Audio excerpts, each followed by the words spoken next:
Good morning students, myself Deepak Verma. मैंने पिछले video में आपको बताया था कि किस तरह से हम ओवर सब्सक्रिप्शन केस के अंदर सॉल्व करते हैं, उसका एक एग्जांपल दिया था। तो ओवर सब्सक्रिप्शंस मतलब excess application receiveds than number of share issued by companies. तो आज देखिए issue of share at premium, मतलब शेयर दो तरह से इश्यू होते हैं, एट पर और एट प्रीमियम पर। एट पर पे हम लोग देख चुके हैं और उसकी सारी सिचुएशन लगभग सारी हो चुकी है।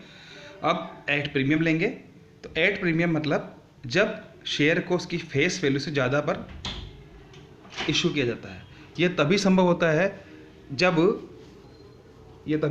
है जब ओवर सब्सक्रिप्शन का मतलब होता है, शेयर इश्यूड एट प्रीमियम का मतलब होता है कि जब भी शेयर उसकी फेस वैल्यू से ज़्यादा कीमत पर इशू किए जाएंगे तो वो प्रीमियम पर कहलाता है और वही हिस्सा प्रीमियम होता है।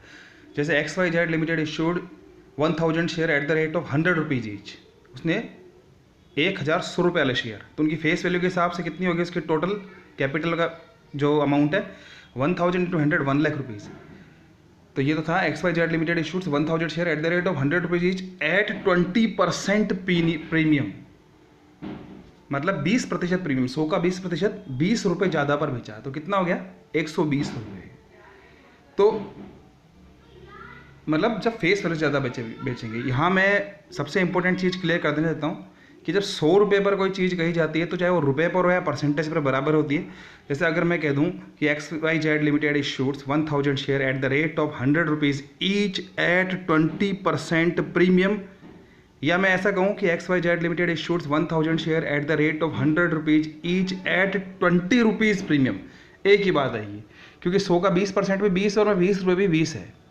दिक्कत कब आती है, जब कई शेयर का अमाउंट अलग होता है और बच्चे सीधा आदत होती है कि आप परसेंटेज। अब 20 रुपीज़ को भी मैक्सिमम जब आप सवाल करोगे तो मैक्सिमम क्वेश्चन में परसेंटेज के बारे में होगा, आप उसको अमाउंट से कर दोगे। जैसे मैं कह दूँ XYZ limited issueds 50 rupees share at 20% premium, और मैं आपसे कहूँ कि XYZ limited issueds any amount of shares at the rate of 50 rupees each at 20 rupees premium, both are different. 50 रुपये का शेयर 20% प्रीमियम पर बेचा, 50 को 20% 10 हुआ, वहाँ तो 100 का 20% भी 20 था।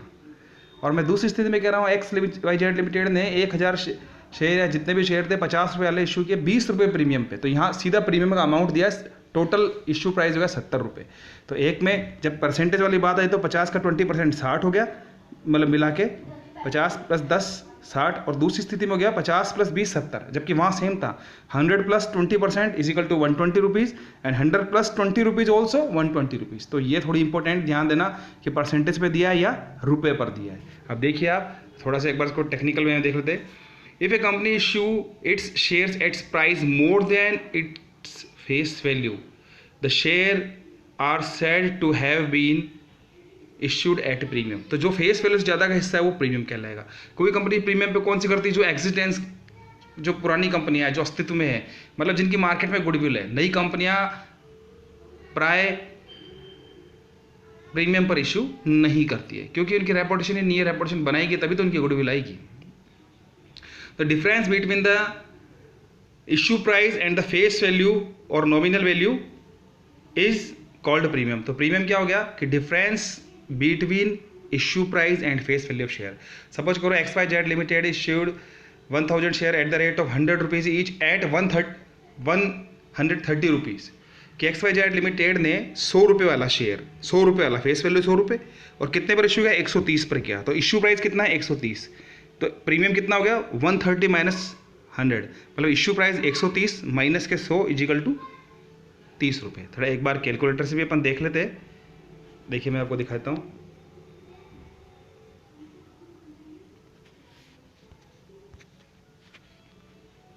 ₹130 पे शेयर इशू किया, कितने रुपए वाला था, 100 रुपये वाला, तो देखिए 30 रुपये हो गए। तो या मैं कह दूं कि XYZ limited issueds 1000 share at the rate of 100 rupees, amount जो भी है मतलब पर शेयर प्राइस करते हैं 100 rupees, shares issued at 30% premium. तो 100 रुपये का शेयर प्लस प्रीमियम अमाउंट 100 का 30% इजिकल टू 30 रुपीज़, तो उसकी इश्यू प्राइस कितनी होगी, 130 रुपीज़। तो चाहे बात कैसे भी कहे घुमा के, तो वो कोई बड़ी बात नहीं है। If a share of 10 rupees is issued at 12 rupees, 10 रुपये वाला शेयर 12 पे हो रहा है, it's said to have been issued at a premium of 2 rupees share. अगर आपसे कहा जाए कि 10 रुपये वाला शेयर 12 रुपये में इश्यू किया जा रहा है, इसका मतलब सीधा सा संबंध है कि 10 रुपये वाला शेयर 2 रुपये प्रीमियम पर इश्यू किया जा रहा है। The money received as premium is transfer to securities premium account. जो भी प्रीमियम का हिस्सा होगा वो सिक्योरिटीज प्रीमियम में जाएगा, क्योंकि जो फेस वैल्यू है, face value is the part of the capital and premium is the part of securities premium. इसलिए फेस वैल्यू का हिस्सा किस में ट्रांसफर होगा? हमेशा कैपिटल में होगा, शेयर कैपिटल में मतलब। और जो प्रीमियम का हिस्सा होगा सिक्योरिटीज प्रीमियम पे होगा। अभी आपको बताऊंगा कैसे कैसे मांगेंगे। जैसे मान लो 100 रुपये वाला शेयर हम इंस्टॉलमेंट में करते हैं, 20 रुपये हमने मांगे एप्लीकेशन पे, 30 रुपये मांगे हमने अलॉटमेंट पे, और 50 रुपये मांगे हमने फर्स्ट एंड फाइनल कॉल पे। तो यहाँ तो प्रीमियम था ही नहीं, तो 10-20 मांगे वो भी अपने किसके थे? कैपिटल के। जो 30 मांगे वो भी किसके थे? कैपिटल के। और जो 50 मांगे वो भी किसके? कैपिटल के। लेकिन अगर कहा जाता है कि XYZ limited issueds 100 rupees shares at 20 rupees premium, कि 100 का शेयर 20 रुपये प्रीमियम पे मांगा, and calls are on application 30 rupees and 50 rupees on allotment with premium and balance on first and final call.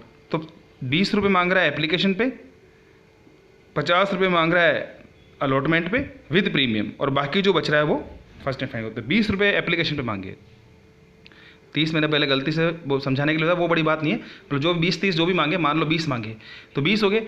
अब पहले देखिए 100 का शेयर कितने में इशू किया था आपने? 100 का शेयर इशू किया था 130 रुपये में, 20 रुपये आपसे मांगे एप्लीकेशन पे। तो एप्लीकेशन पे मांगा, जब तक कुछ नहीं कहा तो इसका मतलब सारा का सारा हिस्सा किसका है? कैपिटल का है, तो वो ट्रांसफ़र होगा कैपिटल में। अब कहता है आपसे अलॉटमेंट, जब अलॉटमेंट ड्यू करोगे तो हम पैसा कैपिटल में ट्रांसफ़र करते हैं। कोई भी चीज़ ड्यू होती है तो वो डेबिट होती है और ट्रांसफर टू कैपिटल था। जैसे अलॉटमेंट ड्यू होता है तो हम देख चुके हैं पिछली वीडियो में, share allotment account debit to share capital. कोई भी कॉल ड्यू होती है तो share call account debit, particular call, first call, second call और फाइनल कॉल जो भी है, टू शेयर कैपिटल अकाउंट। अब आपसे कह रहा है कि 50 रुपये मैंने अलॉटमेंट पे मांगे विद प्रीमियम। प्रीमियम कितना था? 100 की चीज़ 130 में 30 रुपये प्रीमियम था, मतलब इस 50 रुपये में 30 रुपये प्रीमियम के हैं और बचे कितने हैं? 20, वो कैपिटल के। तो जब अलॉटमेंट ड्यू होगा, अभी एंट्री बताएंगे, तो अलॉटमेंट तो वही डेबिट होना है। टू शेयर कैपिटल 50 नहीं होगा, टू शेयर कैपिटल जितना पैसा कैपिटल का है, और टू सिक्योरिटीज प्रीमियम। इसका मतलब सिक्योरिटीज प्रीमियम में प्रीमियम का जो अमाउंट होता है वो ट्रांसफर होता है। अब टुकड़ों में मांग लिया जाए, और जो अलॉट, जैसे इसी क्वेश्चन में जो भी मैं बता रहा था, उसमें लास्ट में आपसे कहा जाता है कि फर्स्ट कॉल पे 50 मांगे, फर्स्ट एंड फाइनल पे, तो 50 सारा कैपिटल है। मान लो इसको मैं थोड़ा सा घुमा के कह दूं, एक बार कैलकुलेटर पे ले लेते हैं, आपको थोड़ी सी दिक्कत आएगी। 100 का शेयर है, कंपनी इश्यू कितने में कर रही है? कंपनी इश्यू में कर रही है 100 के शेयर को प्लस 30 रुपीज़ प्रीमियम पे, 130 पे कर रही है। कॉल देखिए आप, 20 रुपये कह दिया, आप दे दिए एप्लीकेशन पे। अब कह रहा है 50 रुपये मुझे अलॉटमेंट पे चाहिए। अभी जो मैंने एग्जाम्पल बताया उसमें 20 रुपये प्रीमियम के, तो सारा का सारा मैंने प्रीमियम मांग लिया उस पर, किस पे? अलॉटमेंट पे। तो 20 तो एप्लीकेशन के और 50 ये, तो टोटल कितने रुपए मांगे जा चुके? 70 रुपये। शेयर कितने में इशू किया था? 130 में। तो जो रिमेनिंग अमाउंट है वो 60 रुपीज़ मांगा जाएगा फर्स्ट एंड फाइनल कॉल। अब इसी क्वेश्चन में देखिए, वो कहता है कि 20 रुपये एप्लीकेशन पे, ये हिस्सा कैपिटल का है। कहता है 50 रुपये अलॉटमेंट में मांगे। पॉइंट जो बोल रहा हूँ नोट करना अच्छे से, 50 रुपये प्रीमियम पे मांगे, सॉरी अलॉटमेंट पे मांगे, और कह रहा है उसमें 10 रुपये प्रीमियम के, और रिमेनिंग जो बचेगा फर्स्ट कॉल पे। पिछली बार 50 रुपये विद प्रीमियम था, मतलब 50 में 20 कैपिटल का और 30 प्रीमियम का। अब कह रहा है कि calls are due on allotment 50 rupees with 10 rupees premium. इसका मतलब 50 में से अगर 10 गए तो 40 रुपये तो मेरे हो गए कैपिटल के, और जो 10 रुपये है वो है प्रीमियम के। देखिए प्रीमियम का 10 है, प्रीमियम का 10 है। प्रीमियम कितना था? 30। अभी 20 रुपये प्रीमियम बाकी है। अब बचा कितना है? जो रिमेनिंग बच रहा है, चाहे आप टुकड़ों में करिए, 100 का शेयर था, 20 और 40, 60 रुपये प्रीमियम के आ चुके हैं। तो इसका मतलब 40 रुपये, सॉरी 60 रुपये कैपिटल के आ चुके हैं। तो अगली कॉल पे 40 रुपये तो होंगे किसके? कैपिटल के। प्रीमियम कितना था? 30 रुपये। कितना मांग चुका हूँ मैं? 10 रुपये। तो 20 रुपये आएगा। तो 40 और 20 60। पिछली बार भी 60 मांगे थे लेकिन सारे कैपिटल के थे, क्योंकि 30 रुपये प्रीमियम अलॉटमेंट पे आ चुकी थी। इस बार 60 मांगूंगा लेकिन 20 रुपये प्रीमियम के होंगे, 40 रुपये मेरे पास होंगे। तो 20 फाइनल कॉल पे जब मैं 60 मांगूंगा, वो 60 रुपये की डिटेल इस तरह से होगी अपने पास। 40 रुपये तो मेरे पास होंगे कैपिटल के और 20 रुपये होंगे सिक्योरिटीज प्रीमियम के। देखिए अभी प्रैक्टिकल में और क्लियर हो जाएगा, कोई दिक्कत वाली बात नहीं है। अंत तक बने रहिए वीडियो में। उसके बाद कह रहा है a company issue its share at premium only when its financial position is very sound हो, तो मैं कह रहा हूँ फाइनेंशियली पोजीशन साउंड होगा मतलब गुडविल होगी मार्केट में, जब उसकी रेपुटेशन होगी तो ही होगा, अदरवाइज तो जो खुद ही कमजोर है तो वो कैसे करेगा। तो वही बात है, कहते हैं मजबूर आदमी दादागिरी नहीं कर सकता, जो स्ट्रांग होता है वही करता है। तो जो बेचारा नया नया आया तो वो तो अभी मार्केट में पैर जमा रहा है, वो काहेगा वो अपने पास वो होगा फाइनेंशियली साउंड। तो ये देखिए आप, उसके बाद कह रहा है it is a capital gain to the company, ये कैपिटल गेन है। जब 11th की बेसिक मैंने तुम्हारे को वीडियो बताए थे, 11th से मेरा मतलब है 11th के बच्चे जो पढ़ते हैं, और वही जब फर्स्ट ईयर में आपको जब मैंने पढ़ाया था तो आपको कैपिटल रिजर्व्स और रेवेन्यू रिजर्व्स और मैं कह दूँ आपको कैपिटल एक्सपेंसेज या रेवेन्यू एक्सपेंसेज सब के बारे में डिटेल बताए थे। ये कभी पीछा नहीं छोड़ेंगे जब तक इस पर क्लियर नहीं होगी। कैपिटल प्रॉफिट और रेवेन्यू प्रॉफिट, रेवेन्यू प्रॉफिट जो बिजनेस की ऑपरेटिंग एक्टिविटीज से होता है, और कैपिटल प्रॉफिट जो होता तो बिजनेस से लेकिन कैपिटलाइज एक्टिविटीज से, क्योंकि हम पैसा जुटाने का काम कर रहे हैं, ये हमारा रूटीन काम नहीं है। संपत्तियां खरीदना या बेचना, इनको बेचने से जो प्रॉफिट हो जाएगा, कई बार कहते हैं ना profit on sale of profit, sale on profit on fix assets called capital profit, transfer to capital reserves, गलत। ये ध्यान रखना कौन सा पैसा, जैसे थोड़ा सा इससे हटके बता रहा हूँ क्योंकि आगे भी काम आएगा। जैसे 1 लाख रुपए का अगर मैंने कोई बिल्डिंग खरीदी मान लीजिए, या मैं कह दूँ फर्नीचर खरीदा, अब कह रहा है 30,000 उसमें डेप्रेशन लगा चुका हूँ, वो तो पीएनएल में जा चुका है। हर साल मेरा प्रॉफिट 10-10 हज़ार रुपये 3 साल में खत्म किया मैंने, मान लेते 10% से किया होगा, तो 3 साल तक 10,000 खत्म किया तो उसकी वैल्यू कितनी रहेगी, 17,000 रुपये। और कहता है मैंने उसको प्रॉफिट में बेच दिया, मैंने 1,40,000 में बेच दिया मैंने 30 साल के खत्म होने पे, 4 साल के स्टार्टिंग पे। बुक वैल्यू कितनी, 70,000, बेचा कितना, 1,40,000, प्रॉफिट कितना हो गया, 70,000। क्या सारा का सारा 70,000 कैपिटल प्रॉफिट है, नहीं। उसकी जो कॉस्ट प्राइस थी कितनी थी, 1 लाख थी। 1 लाख तक का प्रॉफिट तो रेवेन्यू प्रॉफिट है, क्योंकि जितना हमने पीएनएल में एज ए डेप्रेशन हमने खर्च दिखाया उतना प्रॉफिट तो वापस बिजनेस का प्रॉफिट होगा। एक्सेस ऑफ कॉस्ट जो प्रॉफिट हो रहा है उसके ऊपर वो होगा मेरे पास कैपिटल रिजर्व्स। तो अगर 1 लाख रुपए का फर्नीचर, अगर 30,000 रुपये आपने उसके ऊपर लगा रखे डेप्रेशन के, फेस वैल्यू 70,000 है, आपने 1,40 बेचा, तो 1 लाख तक का प्रॉफिट है, 30,000 रुपये वो जब प्रॉफिट एंड लॉस में आएगा एज ए रेवेन्यू प्रॉफिट। और जो बचा है profit on sale of fix assets मतलब फर्नीचर वाला पार्ट, कितना, 40,000, वो ट्रांसफर हुआ कैपिटल रिजर्व में। तो ये भी वही कैपिटल है, कैपिटल प्रॉफिट है। हालांकि इसको अलग से कैपिटल रिजर्व में ट्रांसफर करने की जरूरत नहीं है, सिक्योरिटीज प्रीमियम के अपने यूजेज होते हैं। हर साल एग्जाम में पूछता है, कभी 2 पूछता है, कभी 4 पूछता है, right that any 2 uses of securities premiums या right any 4 uses of securities premium.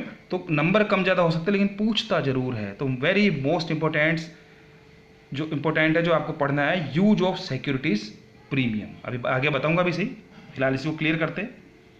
The premium money may be demanded by the company with application allotment और विद कॉल्स। तो जरूरी नहीं कहीं भी मांगते हैं, एप्लीकेशन पे भी मांगते हैं, अलॉटमेंट में भी मांग सकती है, फर्स्ट सेकंड कॉल किसी भी कॉल पे मांग सकती है, फाइनल कॉल तक। लेकिन प्राय हम ये देखते हैं कि अलॉटमेंट पे ही प्रीमियम का पैसा मांगा जाता है। लेकिन ऐसा नहीं कि सिर्फ प्रीमियम का पैसा अलॉटमेंट पे माना जाएगा, ऐसी मानसिकता भी हमारे को नहीं बनानी है। क्वेश्चन जैसा कहता है वैसा कर लेना है। तो देखिए, the company act has the down certain restrictions on the utilization of amount of premium, very most, ये देख लीजिए आप, मैं कह रहा था ना यूज ऑफ सिक्योरिटीज प्रीमियम। तो कह रहा है अकॉर्डिंग टू सेक्शन 78, अभी कंपनी एक्ट 13 के अकॉर्डिंग ये चेंज हो चुका है, 52 में आ चुका है, सॉरी एक्ट में देख के बता दूंगा और अभी आपको अगली वीडियो में। तो वेट देख ही लेते हैं।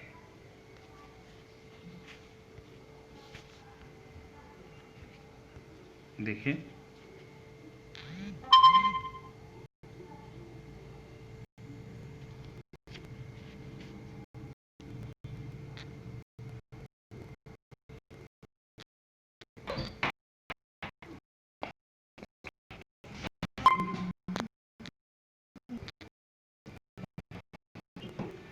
सिक्योरिटीज प्रीमियम अंडर सेक्शन,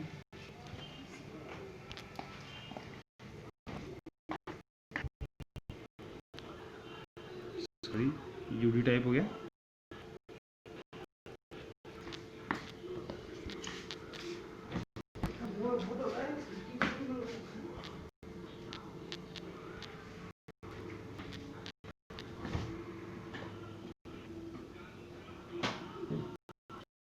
52 देखिए 52 बता रहा, 52 पहले वो पुराना होता था 78 में होता था, या 52 ही है, तो वो कोई बड़ी बात नहीं है, बस सेक्शन ध्यान रखने वाली बात है, ज़्यादा नहीं, यूजेस वो के वही है जो पहले थे। तो ये पुरानी PDF है इसलिए 78 दिखेगा। तो ये अपने पास हो रहा है under section 78, this act the amount of the premiums is can be utilized for issued fully paid bonus shares. Company अपने पुराने शेयर होल्डर्स को, इक्विटी शेयर होल्डर्स को fully paid bonus share issue करने के लिए इसका एक यूज कर सकती है। पहला तो ये हो गया। दूसरा कह रहा है अपने को writing of preliminary expenses, discount on issue of shares, under writing commission and expenses on issue. Issue expenses के दो प्रिलिमिनरी एक्सपेंसेज हो सकते हैं, या discount on issue of debentures, discount on issue of shares, इनको अंडर राइट करने के लिए भी आप इसका यूज कर सकते हो। एक क्या रखा है अपने को पेइंग प्रीमियम और redemption of preference shares and debentures. Arrangement या पेइंग एक ही बात है, मतलब premium on redemption of preference shares and premium on redemption of debentures के लिए भी आप इसको यूटिलाइज कर सकते हो। तो ये बहुत ही मोस्ट इंपॉर्टेंट है, इनको आप देखिएगा, ये जितने भी है ये बहुत इंपॉर्टेंट है।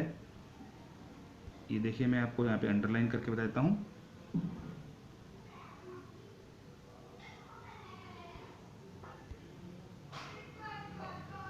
ये तीनों आपको देखने हैं और एग्जाम में हर साल पूछे जाते हैं। Now accounting treatment of premium on issue of shares, second premium collected with shares application money. तो ये कह रहा है कि अगर एप्लीकेशन मनी के साथ किया जाता है तब देखिए if shares premium is the collected on applications and the company has taken decision about the allotment of shares, the following general entry will be made. पहला पैसा प्राप्त होने पे देखिए एंट्री करेंगे हम लोग, एंट्री की बैंक का शेयर कैपिटल, जो bank account debit to share application account, उसका share application account debit to securities premium. इसने केवल और टू शेयर कैपिटल, तो इसने सिर्फ वो चीज़ बता रखी है, बाकी सब वो वही होगा। प्रीमियम वाला पार्ट बता रखा है कि एप्लीकेशन के अंदर यदि कोई पैसा हमें प्रीमियम का प्राप्त हुआ है तो वो ट्रांसफर होगा share application account debit to securities premium. मतलब एंट्री वही होनी है। जैसे मान लो एप्लीकेशन पे हम 30 रुपये मांग रहे हैं और उस पर 10 रुपये मैं कह दूँ किसके है अपने, ये कहता है कि प्रीमियम के। Total amount received on application 30 rupees, out of them 10 rupees represent of 10 rupees securities premium. In this situation entry will be pass bank account debit to share application account 30 rupees. पैसा आने की entry 30 रुपये, वहाँ capital और उसका securities premium का नहीं है। देन कैपिटल का पैसा कैपिटल में जाएगा, पहले भी मैंने थ्योरी में बताया था अभी इसी वीडियो में ऊपर, और जो प्रीमियम का पैसा है वो प्रीमियम जाएगा टू सिक्योरिटीज प्रीमियम, जिसके जहाँ पर भी प्रीमियम को रिप्रेजेंट करना है टू सिक्योरिटीज प्रीमियम करना है, ऊपर वो पर्टिकुलर पार्ट आएगा। एप्लीकेशन है तो application account debit, share application account debit to securities premium. Allotment के साथ होता है तो allotment share allotment account debit to securities premium, और किसी कॉल के साथ होता है तो particular call account debit to securities premium. तो यहाँ पर क्या होगा, share application account debit 30 rupees जितना पैसा था, to bank to share capital account 20 rupees, क्योंकि 30 में से 20 रुपये किसके, कैपिटल के, और टू सिक्योरिटीज प्रीमियम 10 रुपीज़। तो यहाँ सिर्फ आपको कहा है ये वाला पार्ट किसका, सिर्फ कैपिटल वाला पार्ट बताया, सॉरी प्रीमियम वाला पार्ट बताया गया। अब देखिए उसके बाद देगा आपको प्रीमियम कलेक्टेड विद अलॉटमेंट और कॉल्स, कि जहाँ भी मांगा जाएगा तो क्योंकि शेयर एप्लीकेशन का पैसा पहले हमारे को प्राप्त होता है इसलिए हम ट्रांसफर करते हैं, बाकी सब ड्यू करते हैं, तो ड्यू करते समय ही टू सिक्योरिटीज प्रीमियम कर दिया जाएगा जिसके भी साथ हो। ये देखिए आप यहाँ पे दे रखा है आपको, जब अलॉटमेंट के साथ होता है तो to share allotment account debit और to share call account debit, जैसी भी स्थिति हो। अगर अलॉटमेंट के साथ मांगा है तो share allotment account debit, call के साथ मांगा है तो हमने शेयर कॉल अकाउंट डेबिट और टू सिक्योरिटीज प्रीमियम अकाउंट। तो ये चीज़ अपने पास होगी। तो आज हमने जो मेन मोटी मोटी बातें इस पूरे वीडियो में सीखी वो हमने देखा सिक्योरिटीज प्रीमियम क्या होता है, सिक्योरिटीज प्रीमियम किस केस में आता है, मतलब जब कंपनी फाइनेंशियली साउंड होगी तभी अपने पास होगा, और सिक्योरिटीज प्रीमियम के utilization of securities premium under section 52(2) as per company act 2013। तो वही है, तो ये अपने को बहुत अच्छे से होना चाहिए याद। और एक हमने देखा एंट्री जो भी पास होगी, एंट्री जब भी पास होगी कि जहाँ भी सिक्योरिटीज प्रीमियम रिप्रेजेंट हो रहा है टू सिक्योरिटीज प्रीमियम, याद रखना बड़ा सिंपल है।